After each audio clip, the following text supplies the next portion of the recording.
Sa line 895 km east ng northeastern Mindanao, may taglay na lakas na hangin na 55 km per hour at pagbugso na umaabot ng 70 km per hour. Ito'y kumikilos west-southwestward sa bilis na 20 km per hour. So ngayon po, meron na po tayong nakataas na tropical cyclone green signal number 1 sa southern portion ng Surigao del Sur. So yung signal number 1 po natin ay may lead time po na 36 hours bago po nila maramdaman po yung epekto po nito at para makapaghanda rin po yung ating mga kababayan.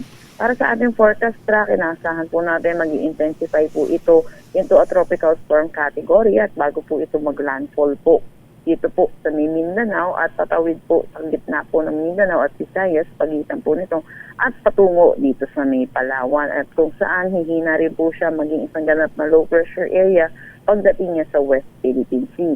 Pero pinag-iingat po natin mga kababayan po natin dito sa Visayas at Mindanao dahil inaasahan po natin ang malawakang pag-ulan na dala po nitong bagyong si Basyang.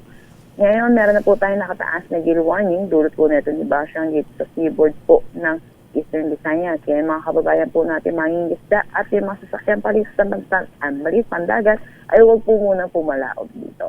At yan po muna latest dito sa Pag-asa Weather Forecasting Center. Chanel Dominguez po, magandang umaga. Kaya lang, mabagal siyang gumagalaw, Ma'am Chanel, ha? O yes po, matagal. Hanggang Nako. next week pa po siya sa atin dito po sa ating bansa Aguy. po. Hindi, lang yun. At saka ang tagal niya sa Philippine Sea, makakaipon pa ng lakas. Ano ba ito, matubig?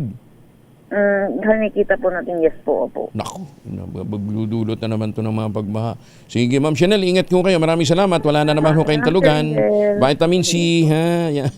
Wawa naman ng mga taga-Pag-asa. Yan, ha? Dagdagan ho natin ang hazard pay ng mga scientists natin dyan. Maganda umaga, Pilipinas!